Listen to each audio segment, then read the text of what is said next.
Marietta, Ohio Corvette enthusiast and got the bug in because I had Corvettes. I had the bug to start racing. And I had a very good friend, neighbor, Bob Johnson, better known now as Marietta Bob Johnson. And we decided one day to take my 66 coupe, it was a 427, which I ordered with all the heavy-duty things I could buy at that time, and turn it into a race car. And one, I never built a race car, and believe it or not, at that time, Bob never had a license. So we had a lot to learn. We did it strictly as rank amateurs, and first year we had, with this car, we ended up with 7 production wins, and we had an invitation to the Daytona runoffs. Tony was in the runoffs at that time. And unfortunately, we did have a problem with the car, but we were the 4th fastest Corvette at that time. And we thought after the race was over, boy, we did everything we wanted to do. We hit Daytona and met a lot of good people, and we would quit.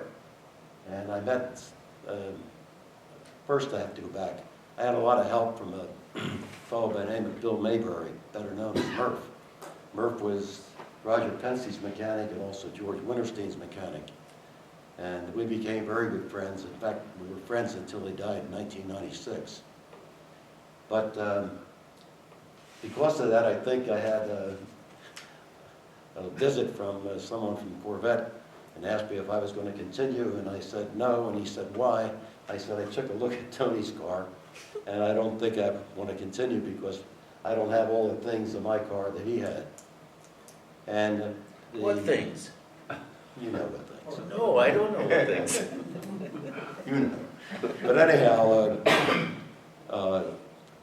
so gave me his card, and at the same time in Marietta, we were trying to build a laboratory equipment business, and it was taking a lot of my time. But I kind of got the bug again, and I gave a call to this gentleman at Corvette, and I ended up with a brand new L88, which I promised to take to Watkins Glen. And he said, who was going to drive? And I said, Bob Johnson and Bob Johnson. And he said, wait a minute. He said, I know you know Bob and you're friends of Bob Johnson, Marietta. What's the other Bob Johnson? I said, that's the Bob Johnson who drove for Shelby, he drove for Penske, he drove for Jim Hall. He said, how did you get him? I said, nothing, we're just friends. And this was not a paid deal or anything else, we're just friends. And I said, would you like to drive with Bob at the 6 hours at Watkins Glen? And he said, oh, that'd be fun, let's do it. Well, again, that was my first FIA race, and I was pretty naive. What year was that? Pardon? What year was that? 68. 68, Yeah. okay.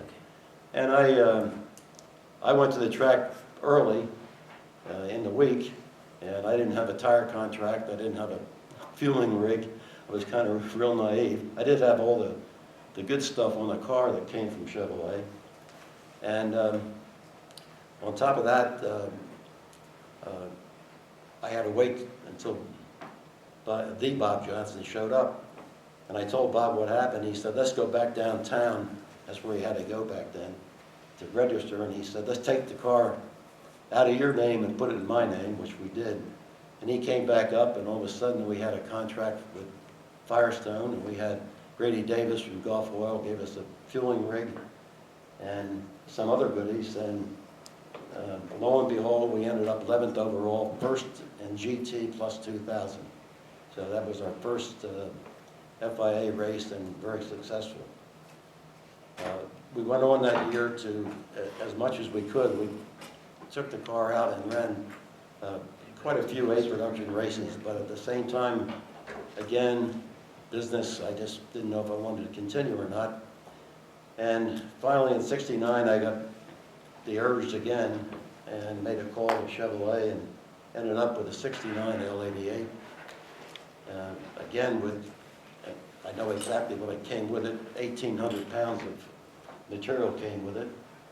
And I built the car, this car, and Bob, along with Jim Greendyke, we entered Daytona, And at the end of 20 hours, we were in good shape with this car, but unfortunately, we had an engine failure. We went to Sebring with the car that same year.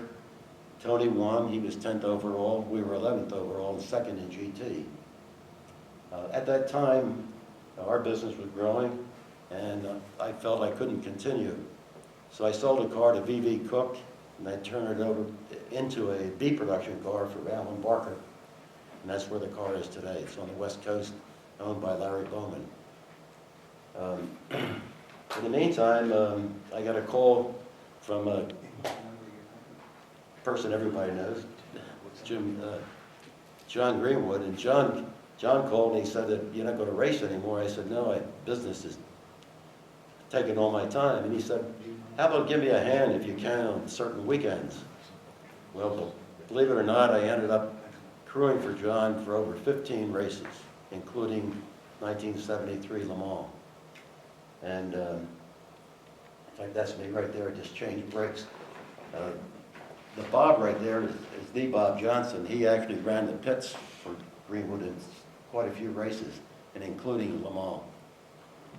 And but that's me there there's John and Alan Barker and myself. But anyhow, we had a lot of experiences. The experience I'd like to tell you about in 1973 was not a good one, but it was certainly interesting. We took 2 cars to Le Mans for the 24-hour, and number 68, which ended up as number 49, which Chuck Ungren has in his collection right now. And the other car was we had number 29. And that car was going to be driven by John and Bob Johnson. Don Yenko, Ron Grable, and Jimmy Greendyke, they were going to drive the number 68 car. We went out and the cars qualified. The 29 car ran a 4:19 at Le Mans. Le Mans is, incidentally, it's still about the same length. It's 8.45 miles nominally. Now, back then, the Le Mans, the Mulsanne Straight was straight. Today, they have 2 kinks in it. And they have, one is called Ferrez and the other is called the Michelin Kink chicane, actually. But anyhow, we didn't have that. The cars turned roughly 212, 213 miles an hour down the straight. John was always the kind of guy that he did, as Tony knew, he'd keep it to the floor. And my experience with John was that if he kept it to the floor, he was probably hard to beat if the engine stayed. But we had tremendous engine failures. John liked to build his own engine. And I was pretty mouthy, and I always wondered what he thought about me. And a couple of years ago, I got a tremendous letter from him, and I still cherish it, telling me that he thanked me for everything, and et cetera, et cetera. But anyhow, we decided, we got back, and all of a sudden John wanted to put a longer gear in the 68 car, so he asked Don Yenko to take it out on the street and just kind of break it in because it was brand new. And Don went out on the street, and there's a lot of stories about what happened, but to cut it short, some Frenchman kind of looked at it, couldn't believe it was on the street, went like that, and took the front end of the car off. Oh, jeez. So we got it back to the shop, and Henri Grader, who raced at Le Mans many years, Corvettes, he sent people down to help us, and we worked all night and had the car completely ready to go for the race. And we didn't know it, but the powers that be at Le Mans, they turned around and canceled the car out. It was protested by Goodrich because we were sponsored by Goodrich, but with no avail. They put another car in, driven by 2 Frenchmen, and so 68 never ran the race. Why did they cancel? Why did they They just... said they read it in the newspaper and they thought it was crashed, so they immediately put the alternate car in. And that's what happened. But anyhow, we turned around and we had one car, so Bob and Greenwood were going to race the car.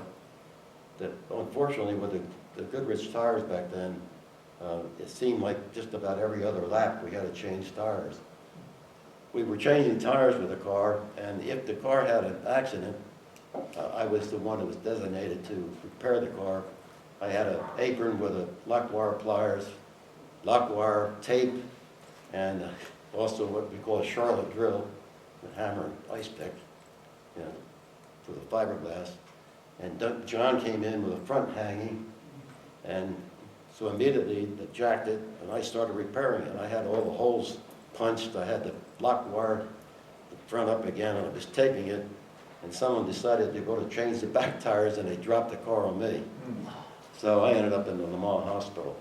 So by the time I got back, I had a leg that looked like a roast beef that was in the oven for about a half an hour. But by the time I got back, the car only lasted 350 miles roughly, and it was out, so that was the end of the two-car 1973 experience. From then on, I did crew for a lot of people. I crewed 2 times only for the 57 Rebel car that's out here. I was the gas man. That's me on the gas there. I crewed for, if I can mention it, for Peter Gregg for Porsche. He called every time he came to Mid-Ohio. He wanted a tire changer, so he would call me. I also helped, because Murph helped me at every race. He was at every race I raced, and became friends. Every time he would go somewhere, he would call and ask if I could go. And I crewed with Dickie Smothers and George Winterstein in Formula 5000. And then Murph went on with Carl Hogan, with David Hobbs, Formula 5000. I crewed in that car. So I still had a completely different experience than Tony as a driver, but I'm still an enthusiast. I'm on my second C6. I have a Z06. And my tongue's hanging out to come up here and look at a new Z06 with my friend David here. See, So one thing I found Yes, in sir. common with both of you guys, I was Gib Hubstad, so I had to put this in, because he was the engineer that always showed up in the rain suit with the book bags that were bulging, school book bags, and I was, who is this guy in the pits? And nobody knew. He had all the spare parts from the guys to help you out. And that was, Oh, yeah. Well, but This Gib's is- a great guy and a great friend. he's very modest. I just met, that's Gib Hufstetter. Well, this is the crew here, and this is Gib Hufstetter. And if it wasn't for him, I wouldn't have the 2 L88s. Gib is a very, very modest guy. I think you'll admit that, won't you? Very He modest. doesn't like to be told that if it wasn't for him, I wouldn't have raced. And in fact, at the NCRS meeting at Napoleon, Ohio on the 8th of November last year, it's the first time I saw Gib for a long time. And he's still that way. Oh, Doug, don't say that. Yeah. You know. That's Gib. But it's true, if it wasn't for him, I would not have had those 2 L88s. And it's not the 2 L88s, as Tony will tell you, it's all the stuff that comes with them.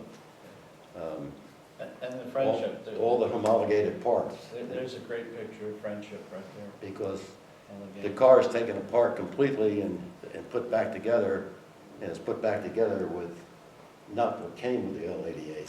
So made a different car out of it. You had that last one. I cherish that picture because there is Bob Johnson, who's no longer with us. Doug Hooper's no longer with us. Dick Goldstrand, myself, and Tony. But we're still there, Tony. Where was that?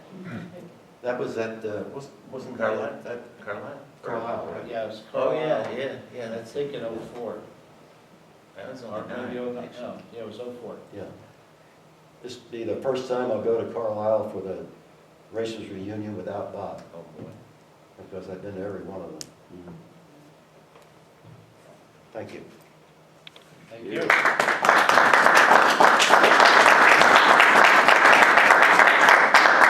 Dr. feet. Say, Well, should I say no, nothing? I mean, it's no, been a no, long no, time. I mean, And I should have addressed the question to both. Well, of you. basically, what, the whole suspension of the car was taken off and everything else was replaced. And they all had Chevrolet part numbers. Hmm. And so that was, if you look at, You may have seen that one slide with the. well, we had shipping label. springs, there were We different had- springs, we had A lot of springs, stuff we that had comes with rotors, sway bars. sway bars, we had brakes, Well, I don't know. brake about pads. brake Brakes, pads. we chased brakes, well, we chased brakes Yeah. the whole time. Yeah. Control arms, did they ever change the control arms? We changed them on our cars Yes. for tire clearance. We They would- caved them in and then put a blister on the back that was heliarched down. It was still as strong. But no I remember our no early- factory parts though, Pardon? no factory parts. Those weren't factory, no, for tire clearance, but for the long distance races, we ran a wider track and so we had the flares. Randy modeled the flares and they got shipped to various dealers just in time, in the nick of time. And the beautiful thing was the homologation papers Yeah, I was just gonna ask. were done. And I remember when we built a car for a friend of mine who flew for Pan Am and was based in Germany. And we built this car for him. This would be 70, 71, the winter of. And he took it to Germany and he pounded the Porsches into the ground. And the factory went nuts. And they were gonna protest him and throw him out, and he showed him the homologation papers, and so we're indirectly responsible for Porsche turning into the monster that it turned into. Because they must beat these Corvettes, and then all of a sudden, Peter Gregg and Hurley Haywood were no longer the punching bags that they were for the first couple of years. I still have the original old paperwork for my cars. Kevin McKay found my 68 and restored it. It's exactly the way it was. Received the American Heritage Award. The 66 also was refound by Kevin and restored. It has the American Heritage Award. But to go back a minute, I still have all the FIA papers and the homologation papers, and they're very interesting, obviously. And there's a story, I'll just tell you a cute story that I've heard, and I don't know if it's legitimate, maybe you heard it too, Tony. But back then, Chevrolet was not in racing. And they tell me that Zora was sent upstairs to ask they were going to ask him the question, how did you get this, who authorized this car to get homologated? Am I right, Tony? Something And he like went that. he went upstairs and he said, according to somebody from Chevrolet, told me that his answer was he honored a request from the FIA. And got away with it. So that's the story I heard. But obviously they weren't in racing back then, and here we are with complete homologation papers for the Corvette. Wow. So I think I have two nice pieces of history because I had two. Do you ever keep yours? I think I have the Chevrolet homologation papers, I forget which year. I And have two also, sets. I also have one for the Mustang of all I do things. really. I have both the 68 and 69 papers and the original paperwork.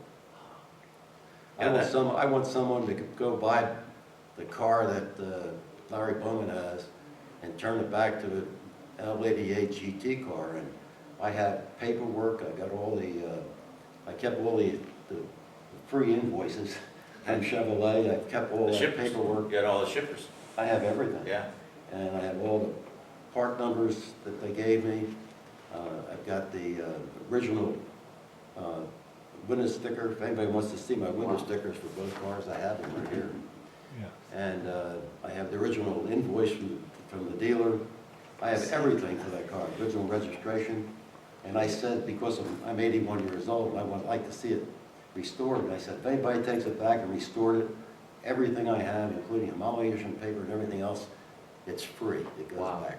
I want to give it away. I saved nothing.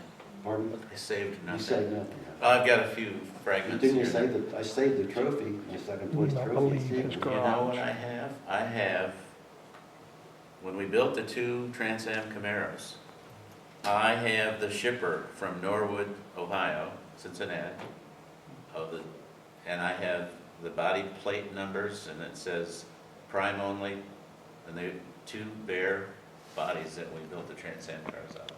It's like, how the hell did I ever save that? It just was an accident. So, Tony, are either of those Camaros or the Mustang, are they out there? yes, the two Mustangs are out there. One's in Vancouver. The other one, and it's a number 15 Parnelli car now. I got a chance to sit in it a couple of years ago with Parnelli standing outside, but because of the shadow, you can only see Parnelli. You can't see me. And the other one has been repainted, restored to 1969 version, black and white and red, or red and black and white stripes, whatever. And that was the car that Peter Revson drove. And the Camaros, one of them has been fully restored. It's in Sonoma. And I'm Randy Peterson, I think. Yeah. Randy? Yeah. He owns it. When I was out there last year, we had corresponded, and he said, "No, I'm having trouble identifying a decal on the back of the car." Well, I thought he meant the tail panel. We didn't have any decals back there. Well, what he was referring to was the rear quarters. So when I got introduced to him when I was out there, so we talked, and then I suddenly realized what he was talking about, and so I said, "Well, it's the Lampert Firestone decal," and so I tried to find, we had some that we had recreated from an original. Some of us were focused and the rest of us we all loved it, what we were doing.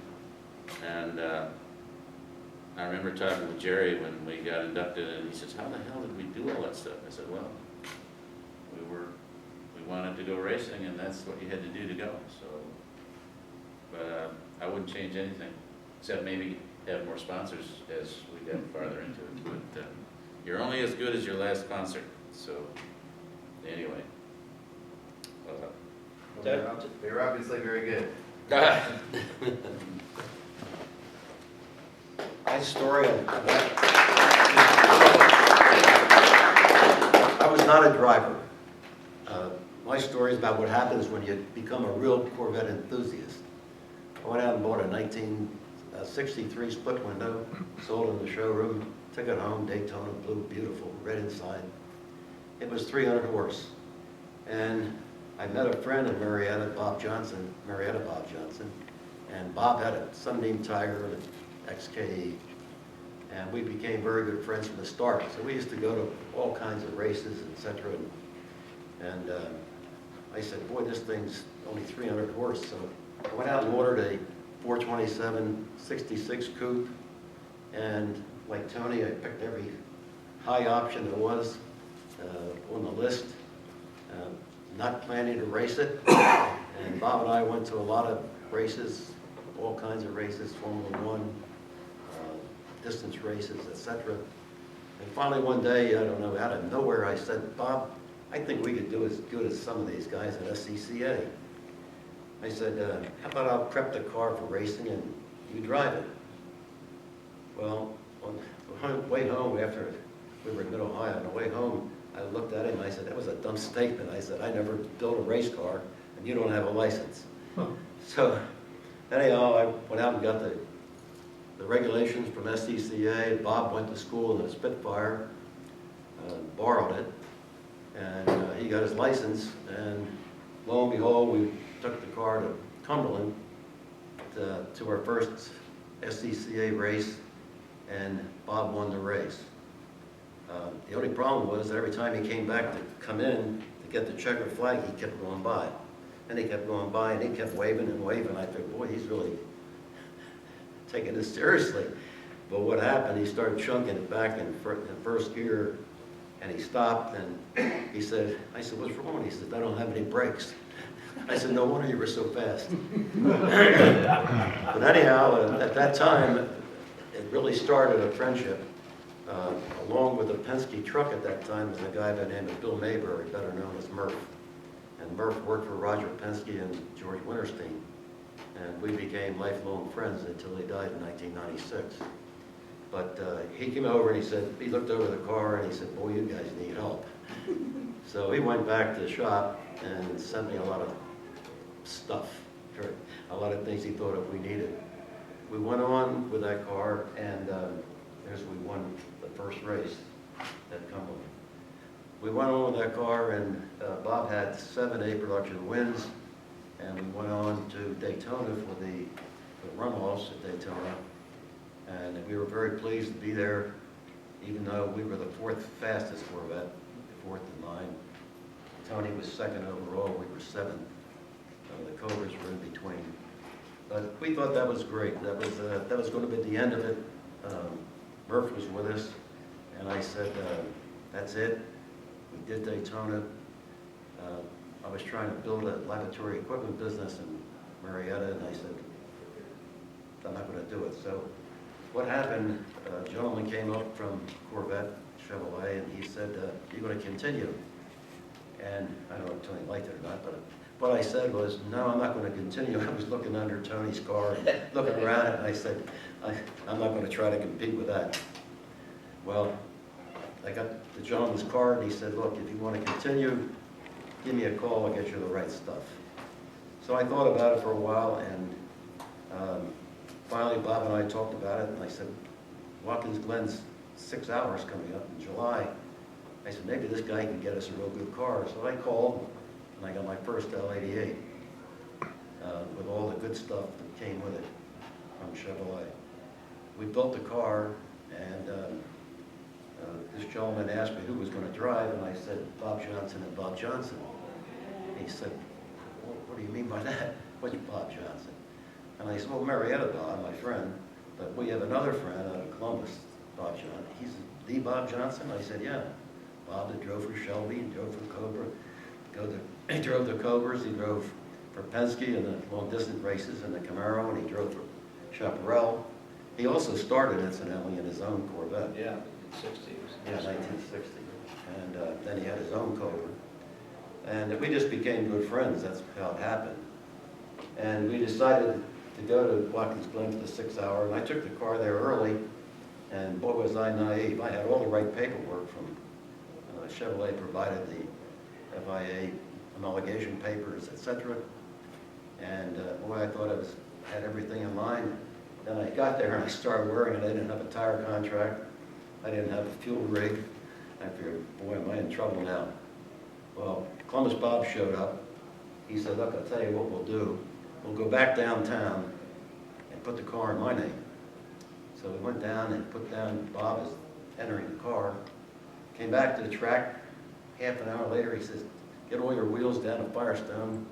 We'll get all the tires in Firestone. He said, we got a rig from Grady Davis from Gulf Oil. He said, no problem. And that's the way Bob was. I don't know if you all knew him, but he was something else. So anyhow, it was a 6 hour race. We were 11th overall, first GT plus 2,000. That first 6 hour race, and we were very pleased. What year was that? Pardon? What year? 1968. 68. Yep. And we went on to turn it over as an A production car and ran as many races as we could. Again, business was primary in my mind. And I sold the car to Jim Greenlake, and Jim ran it in Central Division. Then I started thinking about it and kind of missed it. And I called again, and the same fellow at Corvette, and they said, I want to get a car, I want to run the 24-hour and 12-hour races. And so I got my second L88 with all the stuff. In fact, that car came with 1,800 pounds of stuff to rebuild the car, which we talked about, Tony and I talked about it today and many times before. But we entered a 24-hour race. At the end of 20 hours, we were doing very well. And the car broke, the engine broke. So unfortunately, we didn't finish. We had good top speed, man. We had trap speeds at 189, roughly, recorded. all except the engine braking. So that's my wife and I with Zora at Daytona. We took the car to Sebring that year, and we had both Bob's and Jimmy Greendyke as the drivers, and we ended up 11th overall, second in class. Tony beat us. He was 10th overall, first in class. And we thought that was very successful. And at that point, business was going good, thank goodness, and we were growing. And I decided to stop racing. Shortly after that, I got a call from John Greenwood, and John said, would you have any time on weekends to give me a hand crewing? He said, after all, you build cars, and if I have any problems, you can help me with them at the races. And I said I would. And that lasted, believe it or not, over 15 races. The most memorable race I like to talk about, and Jim asked me to talk about, is 1973 at the 24 Hours of Le Mans. I guess you've all followed the Le Mans. The track hasn't changed very much at Le Mans. It's roughly 8.5 miles long.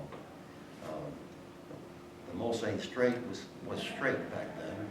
It has two kinks right now, the Perez Straight chicane and the Mitch chicane. But back then it was straight. And we turned we turned 419 laps with number 29, which was the car that Bob Johnson and Greenwood drove, and the Enco Ron Grable, Jim Greendyke car was running at 430. Both cars did qualify at that time, but we went back to the garage. We had a rental garage in Ornage, a Shell station. We went back, and John Greendyke said that we want to put a different diff in that 68 car. And it was brand new. We put it in, and he said, Yenko, why don't you take it out on the road and break it in? There's two stories about what happened. I saw them leave to go on the road. Of course, I didn't see what happened, but no matter what happened, a Frenchman took the front end of the car off, right through the radiator. And it wasn't Don's fault. The worst thing about it, Don had his daughter in the front seat.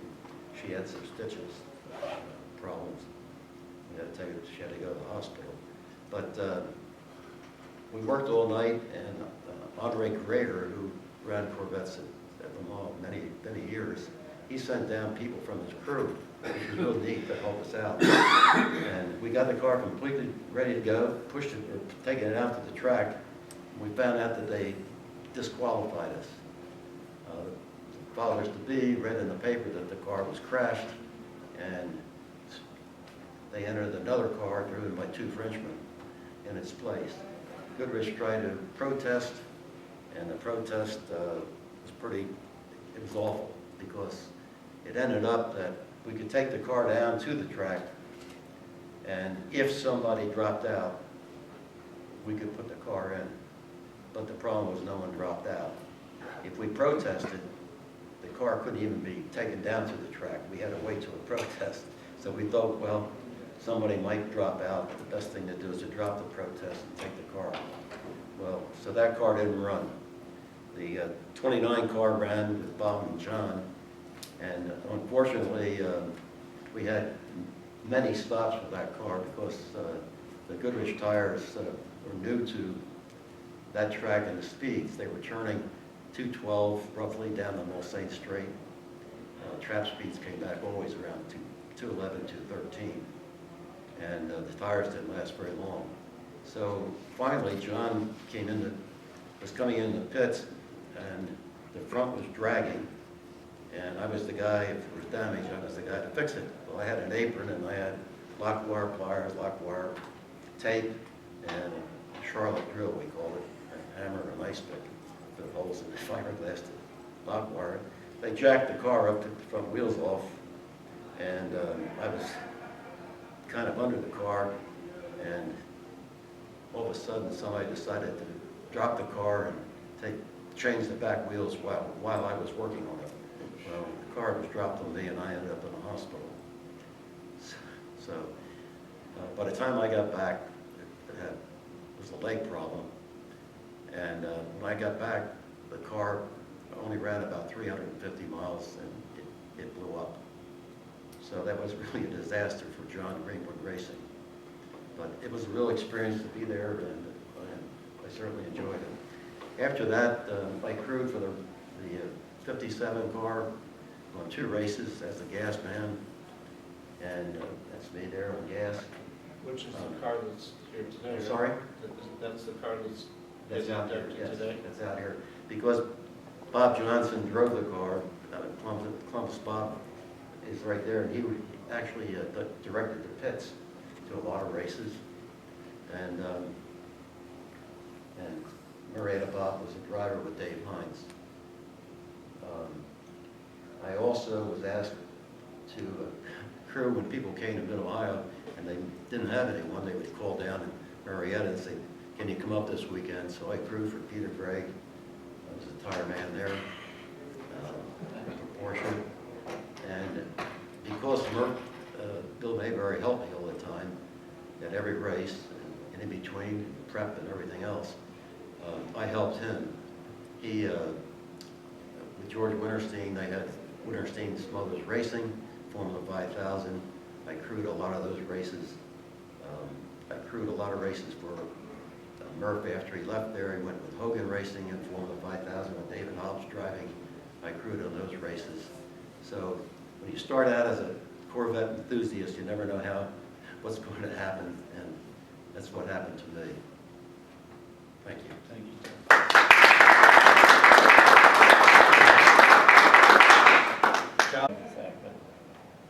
Pretty interesting Ford. And that car out there is the first 427 Corvette, correct? Did Unic have anything to do with that engine? Yes. That's what I thought. Yeah. How about Traco Engineering? No, I don't know. Tommy will, he was here, he's still around. Tom McIntyre owns the car.